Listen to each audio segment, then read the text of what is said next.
Hello, everybody. This is Jane Eyre by Charlotte Brontë, Volume 1, Chapter 20. I had forgotten to draw my curtain, which I usually did, and also to let down my window blind. The consequence was that when the moon, which was full and bright, for the night was fine, came in her course to that space in the sky opposite my casement and looked in at me through the unveiled panes, her glorious gaze roused me. Awaking in the dead of night, I opened my eyes on her disk, silver white and crystal clear. It was beautiful, but too solemn. I half rose and stretched my arm to draw the curtain. Good God, what a cry! The night, its silence, its rest, was rent in twain by a savage, a sharp, a shrilly sound that ran from end to end of Thornfield Hall. My pulse stopped. My heart stood still. My stretched arm was paralyzed. The cry died and was not renewed. Indeed, whatever being uttered that fearful shriek could not soon repeat it. Not the widest-winged condor of the Andes could, twice in succession, send out such a yell from the cloud shrouding his eyrie. The thing delivering such utterance must dress ear could repeat the effort. It came out of the third story, for it passed overhead, and overhead, yes, in the room just above my chamber ceiling, I now heard a struggle. A deadly one, it seemed, from the noise, and a half-smothered voice shouted, "Help, help, help," 3 times, rapidly. "Will no one come?" it cried, and then, while the staggering and stamping went on wildly, I distinguished through plank and plaster, "Rochester, Rochester, for God's sake come." A chamber door opened, someone ran or rushed along the gallery. Another step stamped on the flooring above, and something fell. There was silence. I put on some clothes, though horror shook all my limbs. I issued from my apartment. The sleepers were all aroused. Ejaculations, terrified murmurs sounded in every room. Door after door unclosed. One looked out and another looked out. The gallery filled. Gentlemen and ladies alike had quitted their beds, and, "Oh, what is it? Who's hurt? What's happened? Fetch a light. Is it fire? Are there robbers? Where shall we run?" was demanded, confusedly, on all hands. But for the moonlight, they would have been in complete darkness. They ran to and fro, they crowded together, some sobbed, some stumbled. The confusion was inextricable. "Where the devil's Rochester?" cried Colonel Dent. "I cannot find him in his bed." "Here, here," was shouted in return. "Be composed, all of you, I'm coming." And the door at the end of the gallery opened, and Mr. Rochester advanced with a candle. He had just descended from the upper story. One of the ladies ran to him directly. She seized his arm. It was Miss Ingram. "What awful event has taken place?" said she. "Speak. Let us know the worst at once." "But don't pull me down or strangle me," he replied, for the Misses Eshton were clinging about him now, and the 2 dowagers in vast white wrappers were bearing down on him like ships in full sail. All is right," he cried. "It's a mere rehearsal of much ado about nothing. Ladies, keep off, or I shall wax dangerous." The dangerous he looked. His black eyes darted sparks. Calming himself by an effort, he added, "A servant's had a nightmare, that's all. She's an excitable, nervous person. She construed her dream into an apparition, or something of that sort, no doubt, and has taken a fit with fright.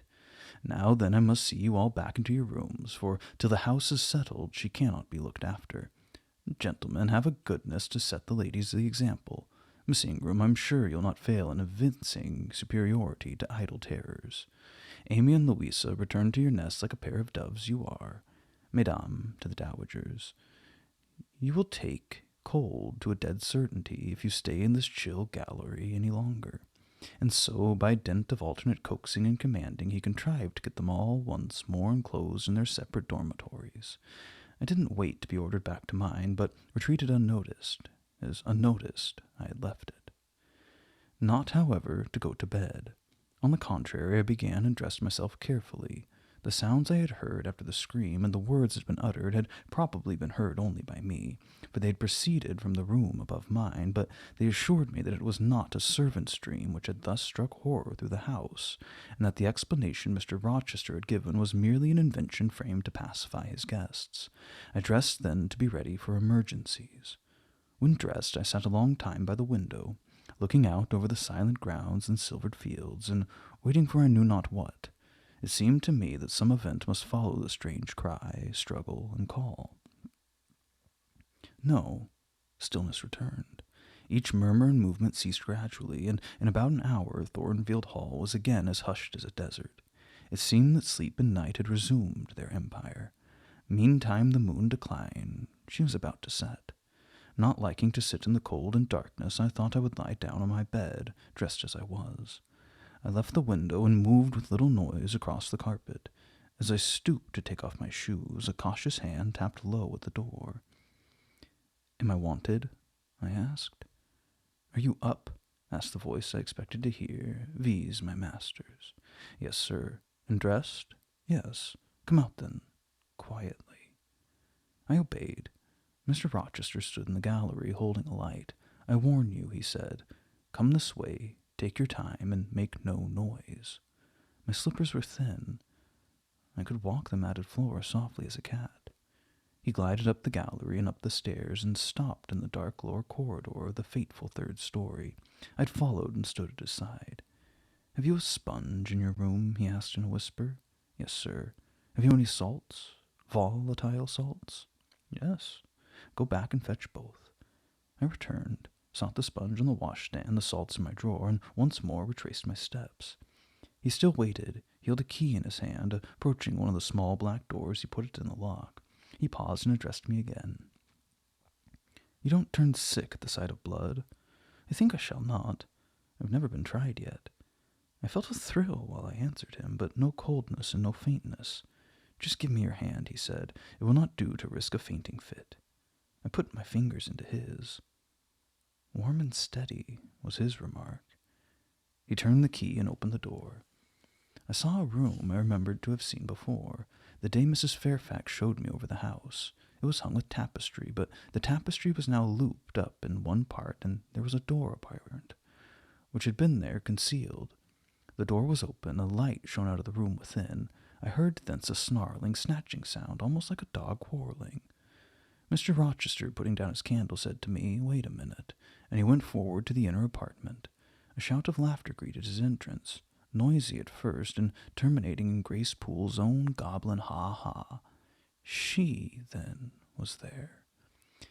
He made some sort of arrangement without speaking, though I heard a low voice address him. He came out and closed the door behind him. "Here, Jane," he said, and I walked round to the other side of a large bed, which with its drawn curtains concealed a considerable portion of the chamber. An easy chair was near the bedhead. A man sat in it, dressed with the exception of his coat. He was still, his head leant back, his eyes were closed. Mr. Rochester held a candle over him. I recognized in his pale and seemingly lifeless face the stranger, Mason. I saw, too, that his linen on one side and one arm was almost soaked in blood. "Hold the candle," said Mr. Rochester, and I looked it. I fetched a basin of water from the washstand. "Hold that," said he. I obeyed. He took the sponge, dipped it in the moistened, the corpse-like face. He asked for my smelling bottle and applied it to the nostrils. Mr. Mason shortly unclosed his eyes. He groaned. Mr. Rochester opened the shirt of the wounded man, whose arm and shoulder were bandaged. He sponged away blood, trickling fast down. "Is there immediate danger?" murmured Mr. Mason. "Pooh, no, a mere scratch. Don't be so overcome, man. Bear up. I'll fetch a surgeon for you now myself. You'll be able to be removed by morning, I hope. Jane," he continued. "Sir, I shall have to leave you in this room with this gentleman for an hour, perhaps 2 hours. You'll sponge the blood as I do when it returns. If he feels faint, you'll put the glass of water on that stand to his lips and the salts to his nose. You will not speak to him on any pretext, and, Richard, it will be at the peril of your life if you speak to her. Open your lips, agitate yourself, and I'll not answer for the consequences." Again the poor man groaned. He looked as if he dared not move. Fear, either of death or something else, appeared almost to paralyze him. Mr. Rochester put the now bloody sponge into my hand, and I proceeded to use it as he had done. He watched me a second, then saying, "Remember, no conversation," he left the room. I experienced a strange feeling as the key grated in the lock, and the sound of his retreating steps ceased to be heard. Here, then, I was in the third story, fastened into one of its mystic cells. Night around me, a pale and bloody spectacle under my eyes and hands, a murderess hardly separated from me by a single door.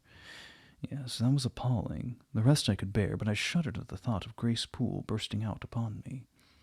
I must keep to my post, however.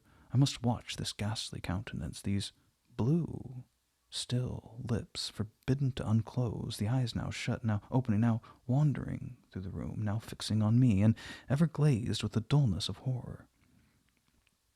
I must dip my hand again and again in the basin of blood and water, and wipe away the trickling gore.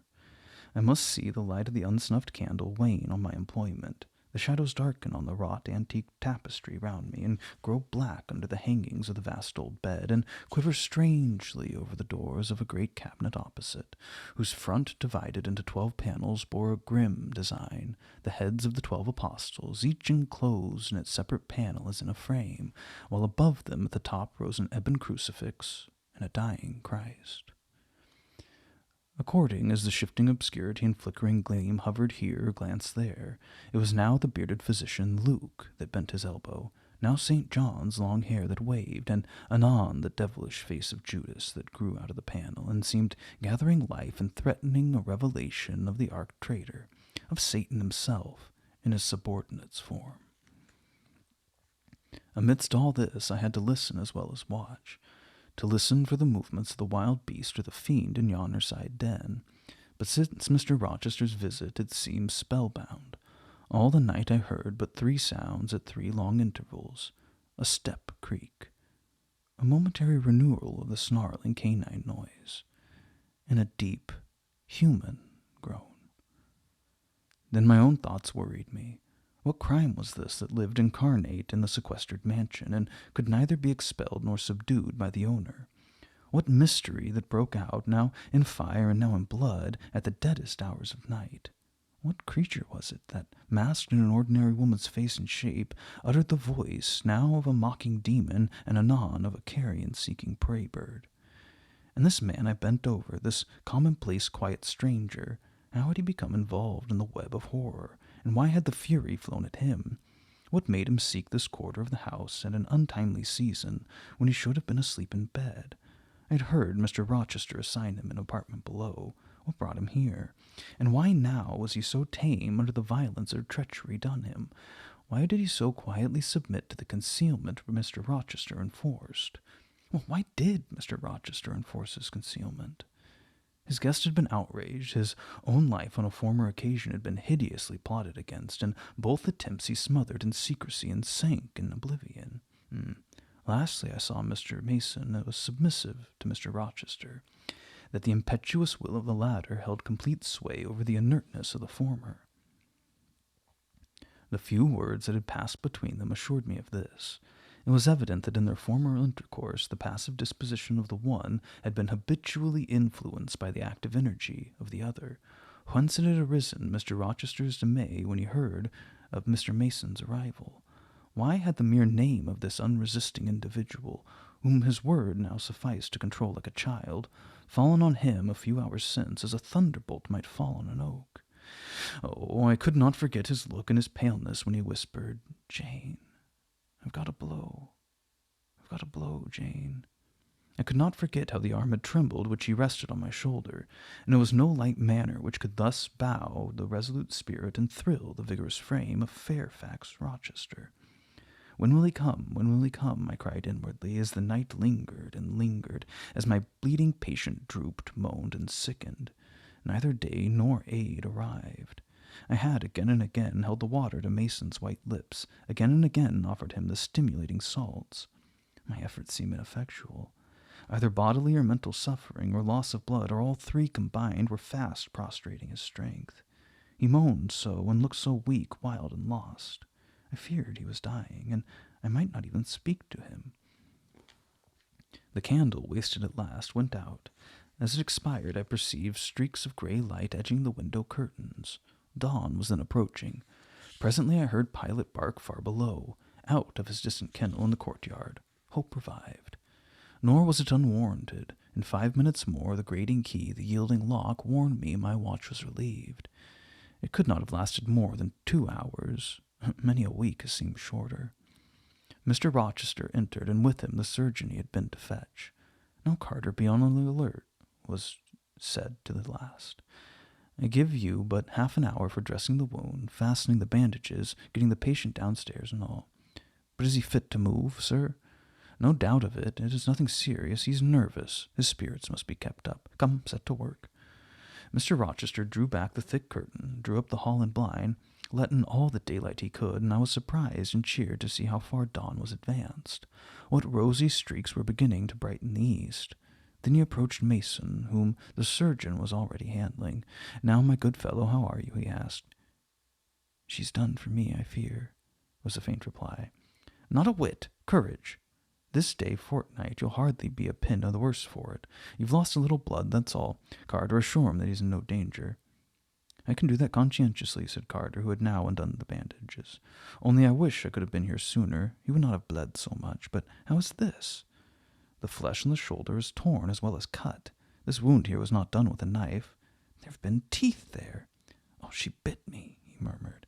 "She worried me like a tigress. Then Rochester got the knife from her." "You should not have yielded. You should have grappled with her at once," said Mr. Rochester. "But under such circumstances, what could one do?" returned Mason. "What frightful," he added, shuddering, "and I didn't expect it. She looked so quiet at first." "I warned you," was his friend's answer. "I said, be on your guard when you go near her. Besides, you might have waited till tomorrow and had me with you. It was mere folly to attempt the interview tonight, and alone. I thought I could have done some good." You thought. Yes, it makes me impatient to hear you, but however you've suffered, you are likely to suffer enough for not taking my advice. So I'll say no more. Carter, hurry. The sun will soon rise, and I must have him off." "Directly, sir." The shoulder was just bandaged. "I must look to his other wound in the arm. She's had her teeth here, too, I think." "She sucked the blood." "She said she drained my heart," said Mason. I saw Mr. Rochester shudder. A singularly marked expression of disgust, horror, hatred warped his countenance almost to distortion, but he only said, "Come, be silent, Richard, and never mind her gibberish. Don't repeat it." "I wish I could forget it," was the answer. "You will when you are out of the country. When you get back to Spanish Town, you may think of her as dead and buried, or rather, you need not think of her at all." "Oh, it's impossible to forget this night." "It's not impossible. Have some energy, man. You thought you were as dead as a herring 2 hours since, and you are all alive and talking now. There, Carter's done with you, or nearly so. I'll make you decent in a trice. Jane," he turned to me, for this was the first time since his re-entrance. "Take this key, go down into my bedroom, and walk straight forward into my dressing-room. Open the top drawer of the wardrobe, and take out a clean shirt and neck-handkerchief. Bring them here, and be nimble." I went. I sought the repository he had mentioned, found the articles named, and returned with them. "Now," said he, "go to the other side of the bed while I order his toilet. But don't leave the room. You may be wanted again." I retired as directed. "Was anybody stirring below when you went down, Jane?" inquired Mr. Rochester presently. "No, sir, all was very still." "Well, she'll get you off cannily, Dick. And it will be better both for your sake and for that of the poor creature in yonder. I've striven long to avoid exposure, and I should not like it to come at last. Here, Carter, help him on his waistcoat. Where'd you leave your furred cloak? You can't travel a mile without that, I know, in this damned cold climate. In your room? Jane, run down to Mr. Mason's room, the one next mine, and fetch a cloak you'll see there." Again I ran, and again I returned, bearing an immense mantle lined and edged with fur. "Now I have another errand for you," said my untiring master. "You must away to my room again. What a mercy you're shod with velvet, Jane. A clod-hopping messenger would never do at this juncture. You must open the middle drawer of my toilet table and take out a little phial and a little glass you'll find there. Quick." I flew thither and back, bringing the desired vessel. "That's well. Now, doctor, I shall take the liberty of administering a dose myself, on my responsibility." I got this cordial at Rome, of an Italian charlatan, a fellow you would have kicked, Carter. It's not a thing to be used indiscriminately, but it is upon good occasion, as now, for instance. Jane, a little water. He held out the tiny glass, and I half filled it from the water bottle on the washstand. "That will do. Now wet the lip of the phial." I did so. He measured 12 drops of a crimson liquid and presented it to Mason. "Drink, Richard. It will give you the heart you lack for an hour or so." "But will it hurt me? Is it inflammatory?" "Drink, drink, drink." Mason obeyed because it was evidently useless to resist. He was dressed now. He still looked pale, but he was no longer gory and sullied. Mr. Rochester let him sit 3 minutes after he swallowed the liquid. Then he took his arm. "No, I'm sure you can get on your feet," he said. "Try." While the patient rose. "Carter, take him under the other shoulder. Be of good cheer. Richard, step out. That's it." "I do feel better," remarked Mr. Mason. "Yeah, I'm sure you do. Now, Jane, trip on before us away to the back stairs. Unbolt the side passage door and tell the driver of the post-chaise you will see him in the yard, or just outside, for I told him not to drive his rattling wheels over the pavement. To be ready, we are coming, and Jane, if anyone is about, come to the foot of the stairs and hem." It was by this time 5:30, and the sun was on the point of rising, but I found the kitchen still dark and silent. The side passage door was fastened. I opened it with as little noise as possible. All the yard was quiet, but the gates stood wide open, and there was a post-chaise with horses ready harnessed, and a driver seated on the box, stationed outside. I approached him, and said the gentlemen were coming. He nodded, and I looked carefully round and listened. The stillness of early morning slumbered everywhere. The curtains were yet drawn over the servants' chamber windows. Little birds were just twittering in the blossom-branched orchard trees, whose boughs drooped like white garlands over the wall enclosing one side of the yard. The carriage horses stamped from time to time in their closed stables. All else was still. The gentleman now appeared. Mason, supported by Mr. Rochester and the surgeon, seemed to walk with tolerable ease. They assisted him into the chaise. Carter followed. "Take care of him," said Mr. Rochester to the latter, "and keep him at your house till he's quite well. I shall ride over in a day or two to see how he gets on. Richard, how is it with you?" "The fresh air revives me, Fairfax." "Leave the window open on his side, Carter. There's no wind. Goodbye, Dick." "Fairfax? What is it?" "Let her be taken care of. Let her be treated as tenderly as may be. Let her—" Oh, he stopped and burst into tears. "I do my best and have done it and will do it," was the answer. He shut up the chaise door, and the vehicle drove away. "Yet would to God there was an end of all of this," added Mr. Rochester, as he closed and barred the heavy yard gates. This done, he moved with slow step and abstracted air towards a room in the wall bordering the orchard. I, supposing he had done with me, prepared to return to the house. Again, however, I heard him called Jane. He had opened the portal and stood at it, waiting for me. "Come where there's some freshness for a few moments," he said. "That house is a mere dungeon. Don't you feel it so?" "Well, it seems a splendid mansion, sir."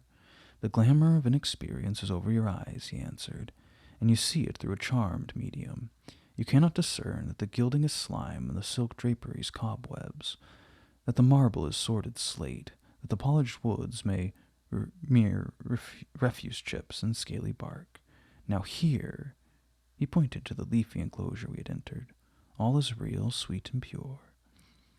He strayed down a walk edged with box, with apple trees, pear trees, and cherry trees on one side, and a border on the other, full of all sorts of old-fashioned flowers, stocks, sweet williams, primroses, pansies, mingled with southern wood, sweetbriar, and various fragrant herbs. They were fresh now as a succession of April showers and gleams, followed by a lovely spring morning, could make them. The sun was just entering the dappled east, and his light illumined the wreathed and dewy orchards, and shone down the quiet walks under them. "Jane, will you have a flower?" He gathered a half-blown rose, the first of the bush, and offered it to me. "Well, thank you, sir." "Do you like the sunrise, Jane? That sky with its high and light clouds, which are sure to melt away as the day waxes warm, this placid and balmy atmosphere?" "I do, very much." "You've passed a strange night, Jane." "Oh, yes, sir." "It's made you look pale. Were you afraid when I left you alone with Mason?" "I was afraid of someone coming out of the inner room, but I'd fastened the door. I had the key in my pocket. I should have been a careless shepherd if I had left a lamb, oh, my pet lamb, so near a wolf's den unguarded. You are safe." "Will Grace Poole live here still, sir?" "Oh, yes, don't trouble your head about her. Put the thing out of your thoughts. Yet it seems to me her life's hardly secure while she stays. Never fear, I'll take care of myself." "Is the danger you apprehended last night gone by now, sir?" "I cannot vouch for that till Mason's out of England, nor even then. To live for me, Jane, is to stand on a cratered crust which may crack and spew fire any day." "But Mr. Mason seems a man easily led. Your influence, sir, is evidently potent with him. Will never set you at defiance or willfully injure you. Oh no, Mason will not defy me, nor knowing it will he hurt me, but unintentionally he might in a moment, by one careless word, deprive me, if not of life, yet forever of happiness. Tell him to be cautious, sir. Let him know what you fear, and show him how to avert the danger. He laughed sardonically, hastily took my hand, and as hastily threw it from him. If I could do that, simpleton, where would the danger be? Annihilated in a moment. Ever since I've known Mason, I've had only to say to him, do that, and the thing's been done. But I cannot give him orders in this case. I cannot say, beware of harming me, Richard, for it's imperative that I should keep him ignorant that harm to me is possible. Oh, now you look puzzled, and I'll puzzle you further. You're my little friend, are you not? Oh, I like to serve you, sir, and to obey all in you that is right. Precisely, I see you do. I see genuine contentment in your gait and mien, your eye and face, when you're helping me and pleasing me, working for me and with me in, as you characteristically say, all that is right. For if I bid you do what you thought wrong, there would be no light-footed running, no neat-handed alacrity, no lively glance and animated complexion. My friend would then turn to me, quiet and pale, and would say, no, sir, that's impossible. I cannot do it because it's wrong. And you would become immutable as fixed star. Well, you too have power over me and may injure me, yet I dare not show you where I'm vulnerable, lest, faithful and friendly as you are, you should transfix me at once. If you have no more to fear from Mason than you have from me, sir, you are very safe. Oh, God grant it may be so. Here, Jane is an arbor. Let's sit down. The arbor was an arch in the wall, lined with ivy. It contained a rustic seat. Mr. Rochester took it, leaving room, however, for me, but I stood before him. Sit, he said. The bench is long enough for two. You don't hesitate to take a place at my side, do you? Is that wrong, Jane? I answered him by assuming it. To refuse would, I felt, have been unwise.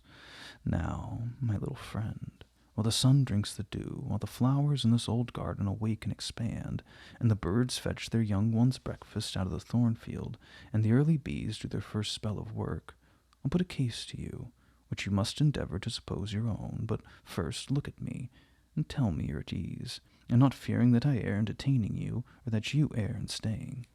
No, sir, I'm content. Well then, Jane, call aid to your fancy. Suppose you were no longer a girl well-reeled and disciplined, but a wild boy indulged from childhood upwards. Imagine yourself in remote foreign land. Conceive that you there commit a capital error, no matter of what nature or from what motives, but one whose consequences must follow you through life and taint all your existence. Mind, I don't say a crime. I'm not speaking of shedding of blood or any other guilty act which might make the perpetrator amenable to the law. My word is error. The results of what you have done become in time to you utterly insupportable. You take measures to obtain relief. Unusual measures, but neither unlawful nor culpable. Still, you're miserable, for hope has quitted you on the very confines of life. Your sun at noon darkens in an eclipse which you feel will not leave it till the time of setting. Bitter and base associations have become your sole food of your memory. You wander here and there, seeking rest and exile, happiness and pleasure. I mean an heartless, sensual pleasure, such as dulls intellect and blights feeling. Heart-weary and soul-withered, you come home after years of voluntary banishment. You make a new acquaintance. How or where, no matter. You find in the stranger much of the good and bright qualities which you've sought for 20 years, and never before encountered. And they are all fresh, healthy, without soil, without taint. Such society revives and regenerates. You feel better days come back, higher wishers, and purer feelings. You desire to recommence your life, and to spend what remains to you of the days in a way more worthy of an immortal being. To attain this end, you are justified in overleaping an obstacle of custom, a mere conventional impediment which neither your conscience sanctifies nor your judgment approves. Oh, he paused for an answer, but what was I to say? Oh, for some good spirit to suggest a judicious and satisfactory response. Vain aspiration. The west wind whispered in the ivy round me, but no gentle Ariel borrowed its breath as a medium of speech. The birds sang in the tree-top, but their song, however sweet, was inarticulate. Again, Mr. Rochester propounded his query. Is the wandering and sinful, but now rest-seeking and repentant man justified in daring the world's opinion in order to attach to him forever this gentle, gracious, genial stranger, thereby securing his own peace of mind and regeneration of life? Sir, I answered, a wanderer's repose or a sinner's reformation should never depend on a fellow creature. Men and women die. Philosophers falter in wisdom, and Christians in goodness. If any one you know has suffered and erred, let him look higher than his equals for strength to amend and solace to heal. But the instrument, God, who does the work, ordains the instrument. I have myself, I tell it to you without parable, been a worldly, dissipated, restless man, and I believe I've found the instrument for my cure in... He paused. The birds went on caroling, the leaves slightly rustling. I almost wondered they had not checked their songs and whispers to catch the suspended revelation, but they would have had to wait many minutes, so long was the silence protracted. At last I looked up at the tardy speaker. He was looking eagerly at me. "Little friend," said he in quite a changed tone, while his face changed too, losing all its softness and gravity, and becoming harsh and sarcastic. "You've noticed my tender penchant for Miss Ingram. Don't you think if I married her she would regenerate me with a vengeance?" He got up instantly, went quite to the other end of the walk, and when he came back he was humming a tune. "Jane, Jane," said he, stopping before me, "you're quite pale from your vigils. Don't you curse me for disturbing your rest?" "Curse you? No, sir. Shake hands in confirmation of the word. What cold fingers! They were warmer last night when I touched them at the door of the mysterious chamber. Jane, when will you watch with me again?" "Whenever I can be useful, sir." "For instance, the night before I'm married?" "I'm sure I shall not be able to sleep. Will you promise to sit up with me to bear me company? To you I can talk of my lovely one. For now you have seen her and know her." "Yes, sir." "She's a rare one, is she not, Jane?" "Yes, sir." "A strapper, a real strapper, Jane. Big, brown, and buxom, with hair just such as the ladies of Carthage must have had. Oh, bless me, there's Dent and Lynn in the stables. Go in by the shrubbery, through the wicket." As I went one way, he went another, and I heard him in the yard saying cheeringly, "Mason got the start of you all this morning. He's gone before sunrise." I rose at 4 to see him off.